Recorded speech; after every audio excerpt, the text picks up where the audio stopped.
नमस्कार विद्यार्थी मित्रांनो, स्पर्धा 365 मध्ये तुम्हा सर्वांचं खूप खूप स्वागत आहे।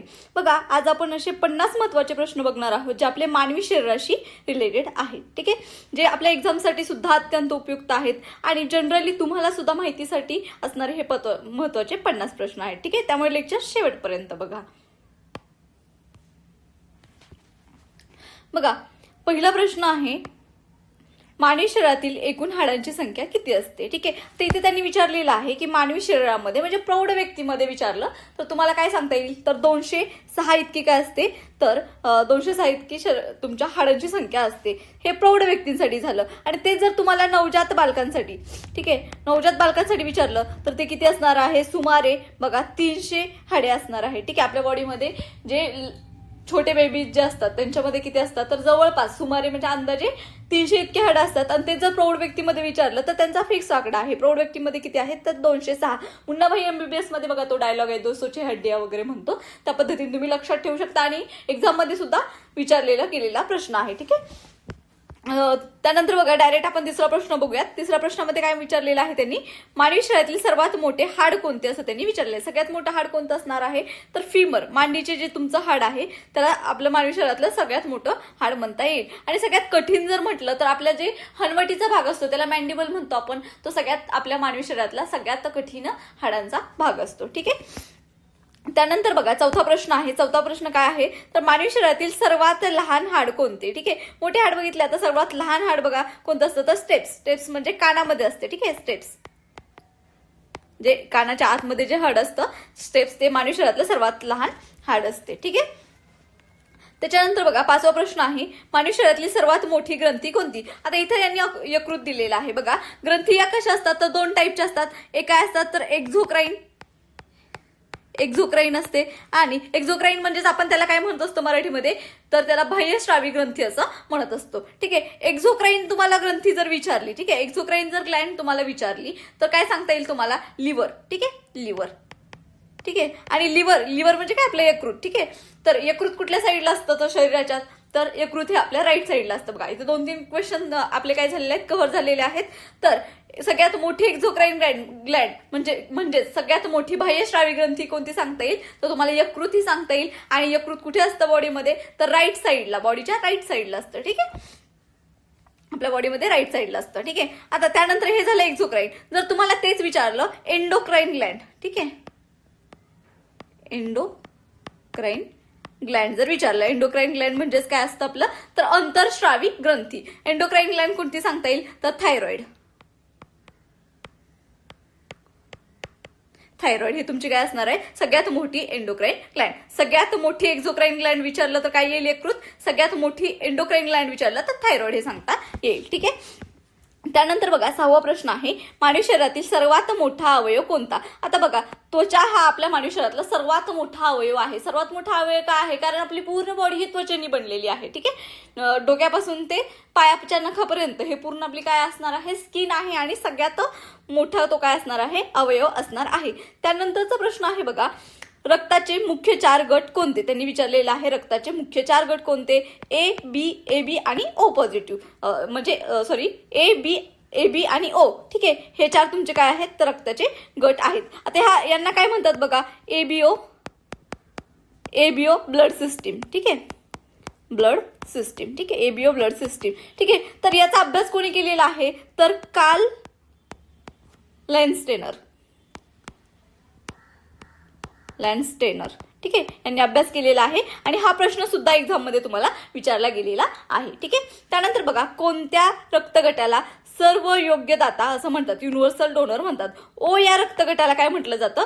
युनिव्हर्सल डोनर म्हटलं जातं। आता याच्यामध्ये बघा, एक ओ पॉझिटिव्ह असतो आणि एक ओ निगेटिव्ह असतो। ठीक आहे, आता सगळ्यात जास्त चालणारा, सगळ्यात जास्त डोनेट करणारा कोणता आहे? ह्या दोघांपैकी विचारलं तर ओ निगेटिव्ह। ओ निगेटिव्ह हा सगळ्यांना चालतो। कारण बघा, ओ निगेटिव्ह, आता ओ पॉझिटिव्ह रक्तगटाचं काय खासियत आहे की ते काय करू शकतात? तर ते सगळ्यांना डोनेट करू शकतात। पण त्यांना फक्त कोणाचं रक्त चालतं?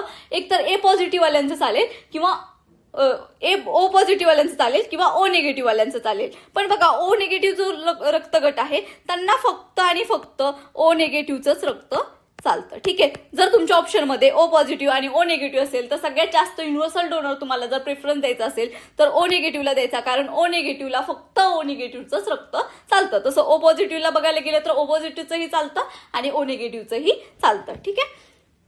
आय होप तुम्हाला हे इथे क्लिअर झालं असेल. ठीक आहे. त्यानंतरचा प्रश्न आहे बघा, कोणत्या रक्तगटाला सर्व योग्य स्वीकारणारा युनिव्हर्सल रिसेप्टंट म्हणतात? तर ए बी जो तुमचा रक्तगट आहे त्याला युनिव्हर्सल रिसेप्टंट असं म्हणत असतो. ठीक आहे. त्यानंतर तुमचा 10वा प्रश्न आहे बघा, मानवी हृदयाचे एका मिनिटाला सरासरी किती ठोके पडतात? ठीक आहे. 72 ठोके पडत असतात. ठीक आहे. किती असतात? तर 72 ठोके. मानवी शरीराचे सामान्य तापमान किती असते? बघा, मानवी शरीराचे सामान्य तापमान किती असते? तर 37 अंश सेल्सिअस असते. ठीक आहे. तेच बघा, डॉक्टर तुम्हाला फॅरेनहाइटमध्ये सांगतात. फॅरेनहाइटमध्ये मानवी शरीराचे सामान्य तापमान किती असते? तर हे बघा 98.6 अंश फॅरेनहाइट, म्हणजे 98.6 डिग्री फॅरेनहाइट एवढं काय असतं तर सामान्य शरीराचं टेम्परेचर असतं. आणि याच्यापेक्षा जास्त जर तुमच्या बॉडीचं टेम्परेचर असेल तर तुम्हाला फिवर किंवा ताप आहे असं सांगितलं जातं. ठीक आहे. 12वा प्रश्न आहे, लाल पेशींचे आयुष्यमान किती असते? म्हणजे ज्या आरबीसी ज्या आहेत त्यांचं आयुष्यमान किती असतं हे विचारलेलं आहे. तर किती असतं? 120 दिवस. बघा, ह्या आरबीसी ज्या आहेत, लाल पेशी ज्या आहेत, ते कुठे तयार होतात? तर आपल्या शरीरामध्ये बोन मॅरोमध्ये ह्या तयार होत असतात. ठीक आहे. बोन मॅरोमध्ये तयार होत असतात. ठीक आहे. त्यानंतरचा 13वा प्रश्न आहे, पांढऱ्या पेशींचे मुख्य कार्य काय? डब्ल्यूबीसीचं मेन काम काय असं विचारलेलं आहे. तर बघा, डब्ल्यूबीसी ह्या काय करतात? तर डब्ल्यूबीसी ह्या तुमच्या शरीराचं काय करतात? संरक्षण करतात. आणि त्यांना काय म्हटलं जातं? शरीराचे सैनिक असं सुद्धा म्हटलं जातं. त्या काय करतात? जंतूविरुद्ध लढून प्रतिकारक शक्ती काय करतात? वाढवतात. रोगाशी लढणे हे त्यांचं काय आहे? तर मुख्य काम आहे. त्याच्यामुळे तुमची रोगप्रतिकारक शक्ती सुद्धा वाढत असते. ठीक आहे. त्यानंतर 14वा प्रश्न आहे, मानवी शरीरात एकूण किती गुणसूत्रे असतात? किती क्रोमोझोम्स असतात असं त्यांनी विचारलेलं आहे. तर बघा, एकूण क्रोमोझोम 46 असतात आणि जोड्यांच्या स्वरूपात जर विचारलं तर 23 जोड्या असतात. ठीक आहे. किती असतात? तर 23 जोड्या असतात. त्यांचं काम काय आहे? तर ते अनुवांशिक माहिती काय करतात? पुढे नेतात. 15वा प्रश्न आहे बघा, रक्ताचा पीएच मान किती असतो? म्हणजे रक्ताचं पीएच किती असतं असं त्यांनी विचारलेलं आहे. पीएच बघा, जर 7 असेल तर काय म्हणतो आपण? त्याला न्यूट्रल म्हणतो. ठीक आहे. 7 पेक्षा इकडे कमी असेल, इकडे कमी असेल तर ह्याला आपण काय म्हणत असतो? तर 7 पेक्षा कमी असेल तर तुम्ही त्याला ऍसिडिक म्हणता. ठीक आहे. किंवा आम्लधर्मी म्हणता. आणि 7 पेक्षा जर जास्त असेल तर त्याला आपण बेसिक किंवा अमलारी धार्मिक म्हणतो. आपण अमलारी धर्म असं म्हणतो. ठीक आहे. 7 ते 14 ही तुमची पीएच स्केल असते. 0 ते 14 पर्यंत. 7 असेल तर त्याला न्यूट्रल म्हणतो आपण. 7 पेक्षा कमी असेल तर ऍसिडिक, 7 पेक्षा जास्त असेल तर बेसिक. ठीक आहे. तर रक्ताचा पीएच किती असतो? 7.4. आता 7.4 म्हणजे 7 पेक्षा किंचित काय आहे तो? तर जास्त आहे. म्हणजे ह्याला काय म्हणता येईल आपल्याला? तर त्याला अमलारी धर्मी म्हणता येईल. ठीक आहे. इथं आम्ल झालंय, हे अमलारी धर्मी आहे. अमलारी धर्मी. ठीक आहे. हे करेक्शन करून घ्या. ठीक आहे. अमलारी धर्मी.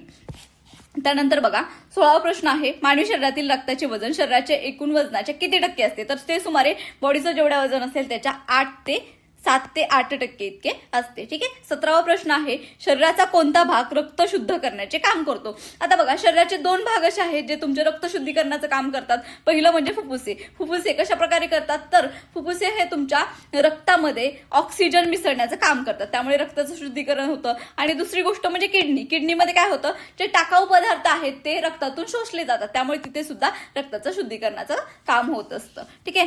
त्यानंतरचा 18वा प्रश्न आहे, मानवी शरीरातील सर्वात कठीण पदार्थ कोणता? तर मानवी शरीरातील सर्वात कठीण पदार्थ आहे दातांवरील इनॅमल. ठीक आहे. इनॅमल हा जो आहे पदार्थ तो सगळ्यात कठीण आहे. आता हे इनॅमल जे आहे कशाने बनलेलं असतं? तर कॅल्शियम फॉस्फेटनी बनलेलं असतं. ठीक आहे. कॅल्शियम फॉस्फेटनी बनलेलं असतं. पुढचा प्रश्न आहे बघा, प्रौढ माणसाच्या शरीरात सरासरी किती लिटर रक्त असते? तर 5 ते 6 लिटर इतके रक्त असते. ठीक आहे. 20वा प्रश्न आहे, मानवी मेंदूचे सरासरी वजन किती असते? तर 1300 ते 1400 ग्राम इतके मानवी मेंदूचे वजन असते. 21वा प्रश्न आहे, हृदयाच्या अभ्यासाला काय म्हणतात? हृदयाच्या अभ्यासाला काय म्हणतात? तर कार्डिओलॉजी म्हणतात. बघा, तुम्हाला हृदयाशी रिलेटेड काही प्रॉब्लेम असेल तर तुम्ही कोणाकडे जाता? कार्डिओलॉजिस्टकडे. म्हणजेच हृदयाच्या अभ्यासाला काय म्हणतो आपण? कार्डिओलॉजी. या पद्धतीने तुम्ही लक्षात ठेवू शकता. ठीक आहे. 22वा प्रश्न आहे, मानवी शरीरामध्ये पाण्याचे प्रमाण किती टक्के असते? बघा, मानवी शरीरामध्ये सुमारे 60 ते 65% हे तुमच्या पाण्याचे प्रमाण असतात. त्यातल्या त्यात बघा इंटरेस्टिंग फॅक्ट असे आहे की तुमच्या हृदयाचा आणि मेंदूमध्ये जो आहे तो पाण्याचा पार्ट जास्त असतो. म्हणजे हृदयामध्ये आणि मेंदूच्या मध्ये तुमच्या पाण्याचं प्रमाण जास्त असतं. ठीक आहे. त्यामध्ये 23वा प्रश्न आहे बघा, इन्शुलिनची निर्मिती शरीरातील कोणत्या अवयवात होते? तर बघा इन्शुलिनची निर्मिती ही तुमच्या पॅनक्रियाजमध्ये होते. आता इन्शुलिन्स काय आहे? इन्शुलिन्स हे प्रकारचं काय आहे तर हार्मोन आहे. बघा जेव्हा तुमच्या इन्शुलिनची निर्मिती कमी होते त्यावेळेस तुमच्या रक्तातील साखरेचं प्रमाण वाढतं आणि त्यालाच आपण काय म्हणत असतो तर डायबिटीस म्हणतो. बघा तोच प्रश्न आहे 24वा, इन्शुलिनच्या कमतरतेमुळे कोणता आजार होतो? तर तो आजार असतो डायबिटीस. ठीक आहे, त्याला आपण मधुमेह देखील म्हणतो. ठीक आहे. 25वा प्रश्न काय आहे तर मानवी कवटीमध्ये एकूण किती हाडे असतात? बघा मानवी कवटीमध्ये टोटल किती असतात? 22 हाडे असतात. आता त्याच्यामध्ये बघा तर तुमचे 8 जे असतात ते क्रॅनियल बोन असतात. ठीक आहे, क्रॅनियल बोन्स म्हणजे तुमच्या कवटीची हाडे. आणि तुमचे त्यातले बघा 14 हाडे जे असतात ते फेशियल बोन्स असतात. 14 फेशियल बोन्स. ठीक आहे, असे एकूण तुमचे काय असतात तर मानवी कवटीमध्ये एकूण तुमचे 22 हाडे असतात. ठीक आहे. तर 26वा प्रश्न आहे बघा, काय आहे तर चेता पद्धतीचा मूलभूत घटक कोणता? आता इथं चुकून बायोलॉजिकल झाले ते काय, इथे काय पाहिजे बघा तुमचा नर्वस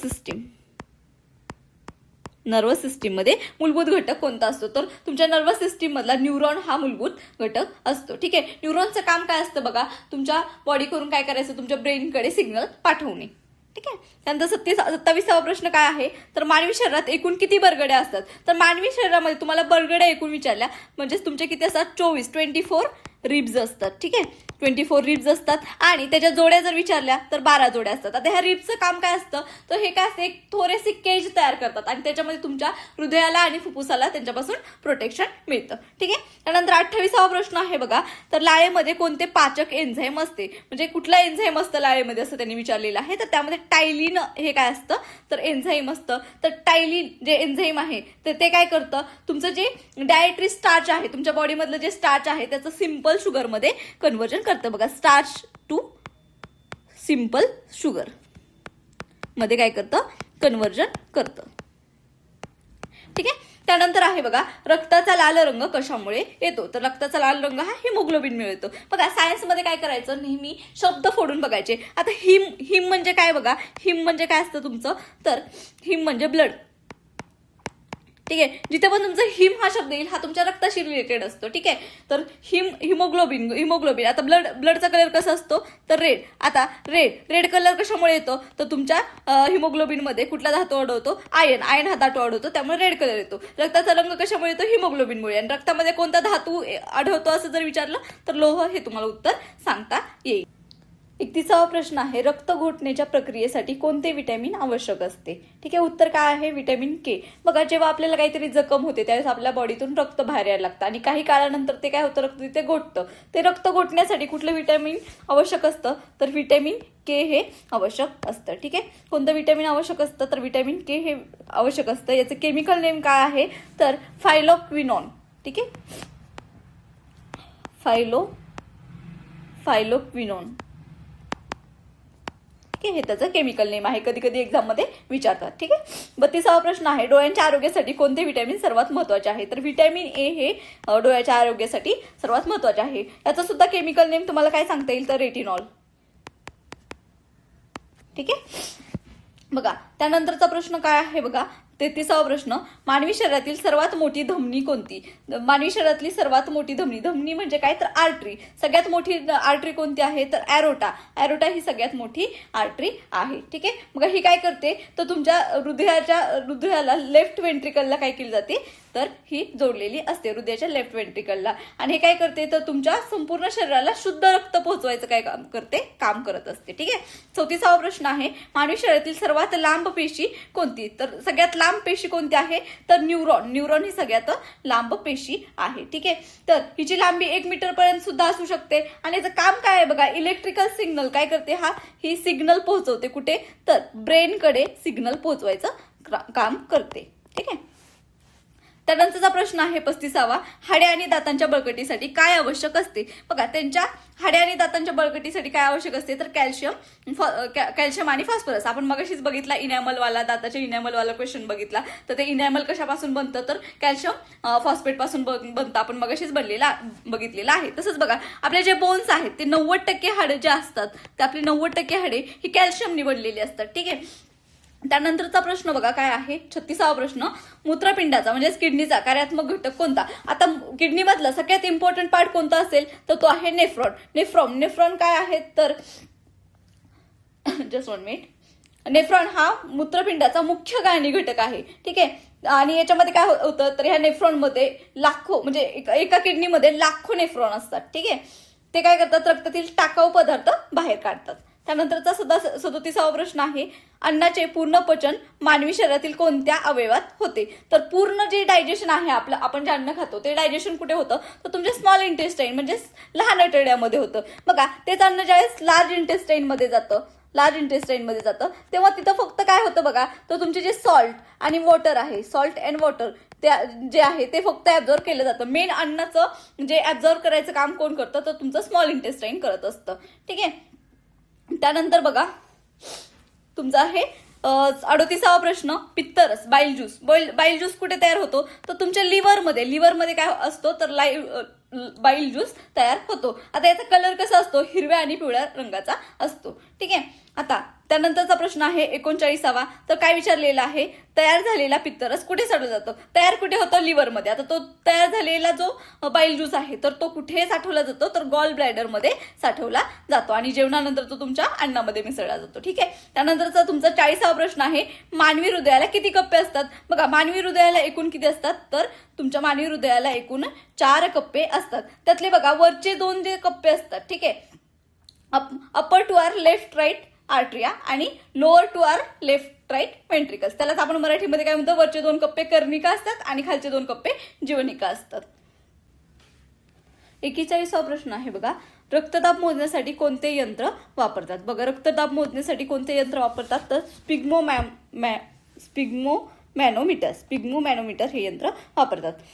42वा प्रश्न आहे, सामान्य माणसाचा रक्तदाब किती असावा?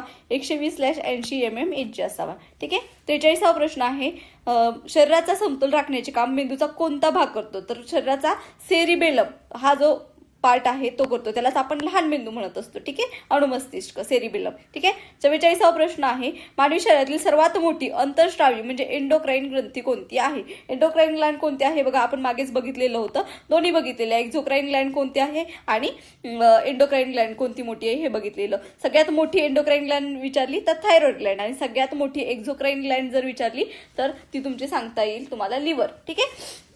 त्यानंतरचा प्रश्न आहे, कोणत्या ग्रंथीला मास्टर ग्लँड म्हणतात? तर पियुषिका म्हणजे पिट्युटरी ग्लँडला आपण काय म्हणत असतो? मास्टर ग्लँड म्हणत असतो. ठीक आहे. तर हिला आपण मास्टर ग्लँड का म्हणतो? कारण त्या अदर ज्या सगळ्या आहेत तुमच्या एंडोक्राईन ग्लँड ज्या आहेत तर त्यांना काय करत असते? तर तुमची जी पिट्युटरी ग्लँड आहे तर ती तुमच्या अदर एंडोक्राईन ग्लँडला कंट्रोल करायचं काम करत असते. ठीक आहे.